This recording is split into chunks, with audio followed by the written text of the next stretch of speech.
You know, usually when we picture the afterlife, or I guess even just walk through a cemetery, there's this expectation of profound silence. Yeah, like total stillness. Right, exactly. You see those headstones, and the immediate thought is just, well, they're at rest. They're asleep. The complete, disconnect from our world. Yeah. Yeah.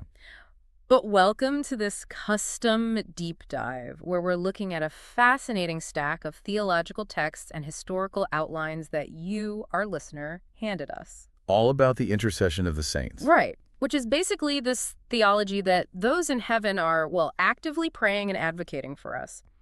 Our mission today is to respectfully unpack these sources and explore why the early church viewed the faithful departed not as dead, but as an active, unbroken part of their community. I mean, it's a perspective that completely flips our standard definition of dead totally on its head. It really does, Yeah. because whether you're, I don't know, brushing up on theology for a meeting, or you're just insanely curious about how different traditions view the afterlife, this deep dive is going to challenge some major assumptions. Like, the biggest mental hurdle for me, and I think for a lot of us, is this popular image of the deceased just sort of floating in a static, unconscious state. Like they're on permanent do not disturb. Right, yeah.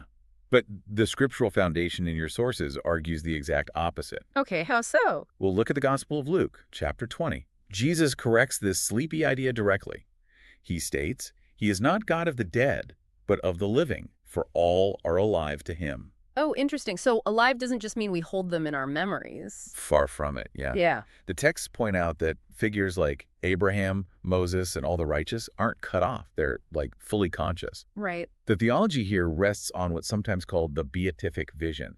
It's the idea that by being completely united with God, these souls share in his awareness. Oh, so because God is outside of time and sees all of humanity at once, those united to him suddenly have this much broader view. Exactly. A much clearer view of what's happening on earth than we do. But if they aren't just resting, I mean, that raises a massive logistical question. Which is, What is an awake, conscious soul actually doing with its time? well, this brings us to the book of Revelation, specifically chapter 5.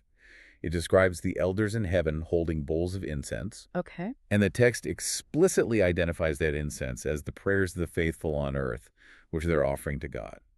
So that is active participation in our current reality. Okay, but let me push back on this for a second. Because doesn't asking a saint for prayers bypass God? Gotta be. Well, it feels a bit like going around the CEO to talk to a middle manager. Like, why not just go straight to the top? That is a super common concern. Mm-hmm. But these sources argue the mechanism is horizontal, not vertical. Horizontal. Yeah. The Epistle of James explicitly instructs the faithful to pray for one another. So asking a saint for intercession is just fulfilling that command within a community. Oh, I see. Death doesn't remove a saint from the community. It just places them closer to the center of it. Okay, so instead of a corporate ladder, it's more like a massive choir.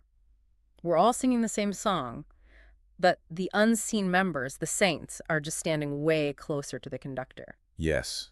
Singing in perfect harmony. That is a really powerful way to visualize it. Thanks. And it highlights the nature of the church itself.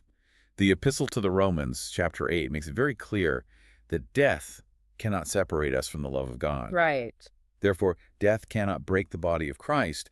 It remains a single, united entity. Which explains why this isn't just some modern theological debate. I mean, reading through the historical outlines you provided, early Christians were doing this long before any modern controversies. Oh, absolutely. They were physically gathering in the catacombs. Wow, really? Yeah.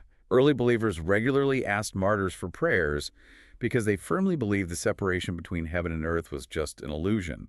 To them, the community was entirely unbroken. So they saw those early martyrs as the deep, unseen roots of a tree. Exactly. Actively feeding and supporting the visible branches, which were the living believers facing persecution at the time. Man, that's fascinating. So what does this all mean for you, the listener? If we distill these texts down, the faithful departed are alive to God. They are actively participating in prayer by sharing in his awareness. Right. And they remain an unbroken part of a timeless Christian community. And the relevance of this expands the concept of community into something incredibly resilient. Not even death can sever the connection. Yeah. It implies a world where you are fundamentally never alone. Which brings us right back to that cemetery we pictured at the start. It's not a place of profound silence or isolation. It's just a different branch of the same vibrant family tree. Beautifully said. Thank you. So I want to leave you with this thought to mull over.